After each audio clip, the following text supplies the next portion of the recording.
اكتب في أحد الموضوعين الآتيين: العتريس وأثره في الحضارة الإنسانية.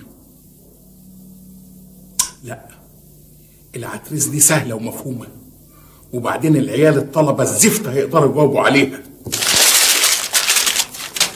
مالك يا عقدة؟ وايه الورق اللي انت مقطعه ده كله؟ حاجة تجنن، كل الأسئلة اللي كتبتها سهلة ومفهومة. ايه الخيبة اللي انت فيها دي؟ مش عارف تعمل امتحان تعجيز؟ ايه اللي جرالك؟ انت باين عليك عجزت. أنا أيام أغير هدومي وأروح للأستاذ التعجزاوي. هتعمل عنده ايه؟ هجتمع أنا هو والأستاذ لغزاوي، نتبادل الآراء لنتلافى سهولة الأسئلة. شكلي بقى وحش قوي قدام كمبورة بيه. روح، ربنا يوفقكم. لقيتها. اكتب في الموضوع الآتي: تشعلق الخرطاف يوما فتشوشن في أكمه حتى سالت دماؤه.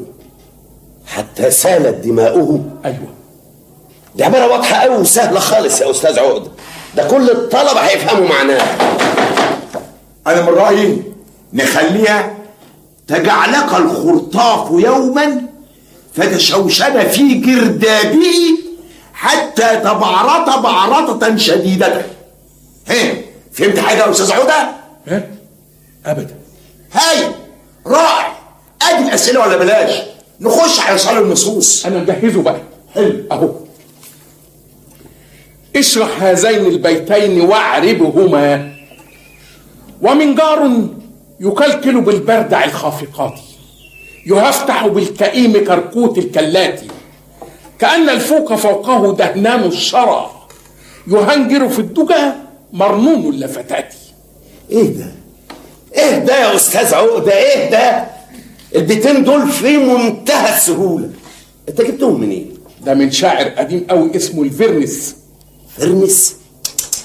انا اقترح ان احنا نكتب في السؤال للطلبة يكملوا بقية القصيدة. ايوه بس القصيدة دي مش مقررة عليهم، وبعدين الطلبة مش هتعرف حاجة عن الفيرنس ده لانه ملوش وجود من اصله. ما هو ده يبقى التعجيز اللي على اصله يا استاذ.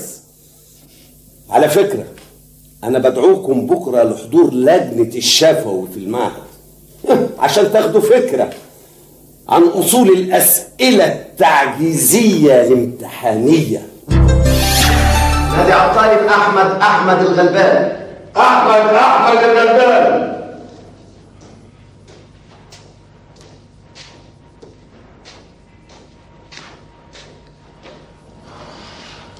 انت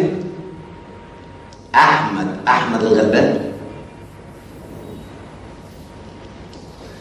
جاوب يا جاهز. انت احمد الغلبان؟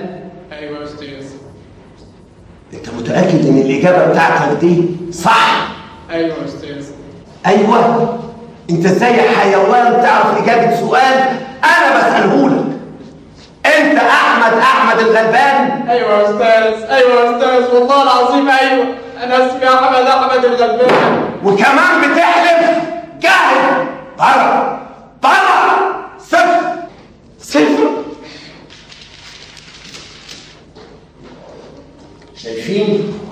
شايفين المسخرة؟ عشت وشفت على آخر الزمن طلبة حليم يجاوبوا على سؤال ليا أنا بنعم. دونت وري. نادى على الطالب اللي بعده. أحمد الناصر. أحمد الناصر. جاهز يا باشا. صباح الفل يا شباب، صباح الفل يا باشا. أنت أحمد الناصر؟ معظم مفاجأة يعني حضرتك كده السؤال صعب وانا مش عارف يا باشا. مش قلت لكم ان اسئلتي لا يمكن تكون سهلة ابدا. حقا أسئلة لها ثقلها ووزنها ومستواها الثقافي. اسئلة ذكاء معقدة. جون. قول لي يا جاهز، انت اسمك ايه؟ يا فندم حضرتك الحياة مش قفش يعني كده، والسؤال ده عويل شوية، ممكن تشوفني سؤال تاني يا باشا. انت طالب عندنا هنا في المعهد؟ حضرتك ايه بقى؟ طب ممكن حضرتك يعني تديني فرصة كده صغيرة يعني وانا كده مع حضراتكم يعني افكر يعني يا باشا. فكر يا جاهل. فكرت يا باشا. انت طالب عندنا هنا في المعهد. صراحة ربنا يا باشا انا فكرت، بس الاجابة بقى مش عارف صراحة يعني يا باشا. جاهل بره، سفر بره.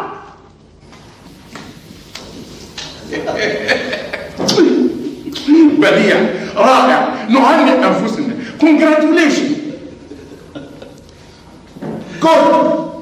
Excellent. More than excellent. هكذا الامتحانات. الحمد لله. كده هتبقى النتيجة إن شاء الله لم ينجح أحد. ما عدد الذين ماتوا في الحرب العالمية الثانية؟ تعرف يا جاهل؟ ايوه يا استاذ، اكتر من 20 مليون. تقدر تقول لي اساميهم؟ ها؟ جاهل بره. صفر. نادى على اللي بعده. علي الدور. علي الدور. قول لي يا دكرم يا ابو جهل، كم عدد الذين ماتوا في الحرب العالمية الثانية؟ اكتر من 20 مليون يا استاذ. عظيم. تقدر بقى تقول لي اساميهم؟ طبعا يا استاذ. بالنسبه لروسيا، كريم اكونوف، داستو بايومي بينسكي، جوجا جمال لينوف، اشيكا بطرانوف، شبطه يلبوف، شعلنكوف، نجيبه سيليانوس فازافكي، سعيد جدول، حسني ماليتوف، عبد سميلفسكي، محمود سرازسكي، محمود بلانسكي، شعبانسكو، زدان مورنيكوف، ايوه مانخيلسكو، كامبوركو، ترادينيف، كريم اكونوف، داستو بايومي بينسكي، جوجا جمال لينوف، اشيكا بطرانوف، شبطه يلبوف، شعلنكوف، نجيبه سيليانوس فازافكي، سعيد جدول، حسني ماليتوف، عبد سميلفسكي، محمود سرازسكي، محمود بلانسكي، شعبانسكو، زدان مورنيكوف، ايوه مانخيلسكو، كامبوركو، ترادينيف، كريم اكونوف، داستو بايومي بينسكي، جوجا جمال لينوف، اشيكا بطرانوف، شبطه يلبوف، شعلنكوف، نجيبه سيليانوس فازافكي، سعيد جدول، حسني ماليتوف، عبد سميلفسكي، محمود سرازسكي، محمود بلانسكي، شعبانسكو، زدان مورنيكوف، ايوه مانخيلسكو، كامبوركو، ترادينيف، كريم اكونوف، داستو بايومي بينسكي، جوجا جمال لينوف، اشيكا بطرانوف، شبطه يلبوف، شعلنكوف، نجيبه سيليانوس فازافكي، سعيد جدول، حسني ماليتوف، عبد سميلفسكي، محمود سرازسكي، محمود بلانسكي، شعبانسكو، كريم اكونوف، داستو بايومي بينسكي، جوجا جمال لينوف، اشيكا بطرانوف، شبطه يلبوف، شعلنكوف، نجيبه سيليانوس فازافكي. يا فندم، أنا أؤكد لسعادتك إن عندي خطة كاملة لتطوير مسار التعليم. يعني مثلا بالنسبة للثانوية العامة، أنا بقترح إن احنا نزود سنوات الدراسة 10 سنين كمان لجميع الأقسام. في الحالة دي هنضمن إن محدش هيخش الجامعة قبل سن 40. أما بقى بالنسبة للدراسة في الجامعة، فأنا بقترح إن احنا نزود سنوات الدراسة 5 سنوات كمان. في الحالة دي هنضمن إن محدش هيتخرج قبل سن 50. يعني هيبقى قدامه 10 سنين بس يا فندم لسن الإحالة للمعاش. وهنا بقى أنا أقدر أنسق مع السيد الزميل وزير القوى العاملة إنه يخفض سن الإحالة للمعاش لسن 50. في الحالة دي يا فندم هنوفر مليارات كانت بتدفعها الحكومة مرتبات للناس دول، وبالطريقة دي ما حدش هيتعين خالص. عبده مشتاق جاهز دايما وتحت امرك يا فندم.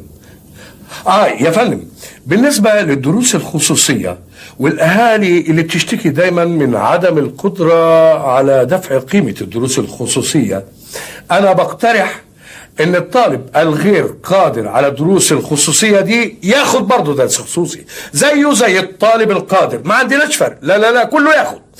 بس الطالب الغير قادر على دفع هذه القيمة بتاع الدروس الخصوصية بعد ما ياخد الحصة يمضي كمبيالة للمدرس. يمضي كمبيالة للمدرس بتاعه. وما يهمنيش سن الطالب إذا كان صغير أو كبير. يعني سعادتك هتقول لي افرض ان الطالب لسه في KG 1 مرحلة أولى، يمضي يا فندم، يمضي. أنا بقول له يا حمادة امضي يا بابا، امضي كمبيالة للمدرس بتاعك يا حمادة. اسمع كلام أنكل مشتاق وامضي يا حمادة، ما يهمكش. والمدرسين بدورهم يجمعوا الكمبيالات دي ولغاية ما الطلبة تتخرج وتتعين وتبقى ظروفهم كويسة يبتدوا يطالبوهم. وطبعا سبق انا قلت لسيادتك ان محدش هيتعين، لانه اول ما هيتخرج هيبقى سن 50 يتحال على المعاش. يعني هيخشوا مع بعض قواضي يخلصوها هما في المحاكم، احنا ملناش دعوة. عبده مشتاق. تحت أمرك دايما يا فندم. تليفون 560 3500 بجوار هريدي الفكهاني.